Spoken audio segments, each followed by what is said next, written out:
ब्रह्म मुहूर्त में उठकर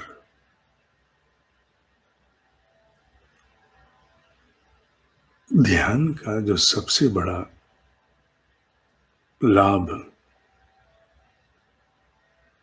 आप स्वयं भी ध्यान से बाहर आते ही अनुभव प्रतिदिन करते होंगे। कभी मन विचलित हुआ परिस्थितियों से तो कम, मन शांत हुआ तो अधिक अनुभव आता है।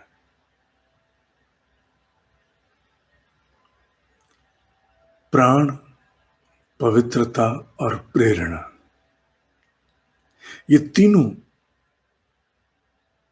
प्रतिदिन ब्रह्म मुहूर्त के ध्यान के अंतर्गत साधक को प्राप्त होते हैं। इसमें किसी प्रकार का कोई संदेह नहीं है। जैसे मैंने कहा, मन की अवस्था उथली पुथली हो, परिस्थितियों से बहुत प्रभावित, आंदोलित हो तो कम, अन्यथा अगर शांत हो, नींद ठीक से आई हो तो अनेक अंशों में ध्यान से बाहर आते ही जो मन नहीं करता आंखें खोलने का, ढेरों प्राण, पवित्रता और प्रेरणा, और ये धीरे धीरे शरीर में और मन में खुलते हैं। प्राण मन और शरीर को प्रभावित करता है। पवित्रता समूचे अंतःकरण को, मन, बुद्धि, चित्त, अहंकार। प्रेरणा गहरा बोध है, वो जो कई बार अपने ही विषय में अनेकों नई बातें समझ में आनी आरंभ हो जाती हैं। अनेकों बातें अपने जीवन के जुड़े विषयों से संबंधित समझ में आनी शुरू हो जाती हैं।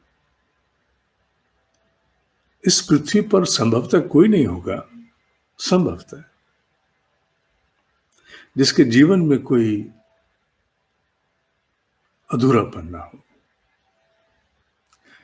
जिसके जीवन में कुछ ऐसा ना हो जो उसको नहीं भाता, नहीं अच्छा लगता।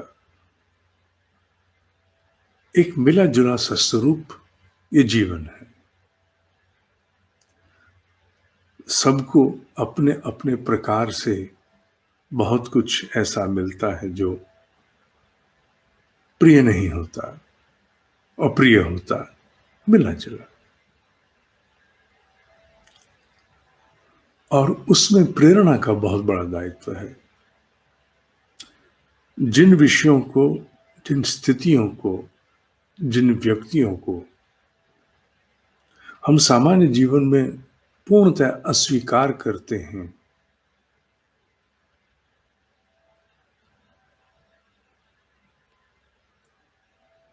साधना के द्वारा, मैं ब्रह्म मुहूर्त का उल्लेख बार बार करूंगा, क्योंकि ये क्षण ऐसे हैं जब शरीर, प्रकृति सब तैयार है कुछ नया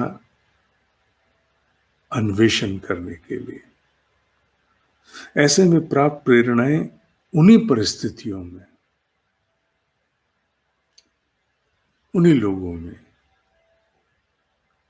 अंतर जगत से एक बोध बाहर लाती हैं जो मनुष्य को धैर्य, मनुष्य में शांति, स्थिरता को स्थापित करता है। एक भाव दृढ़ होने लगता है कि बाहर के जगत पर नियंत्रण नहीं है, मुझे अपने ही अंतर जगत को बटोरना है। मैं बाहर के जगत से उतने अंशों में विचलित ना हो जाऊं विचलित तो व्यक्ति होगा। बाहर परिस्थितियां आंदोलित होंगी तो व्यक्ति भीतर विचलित होगा।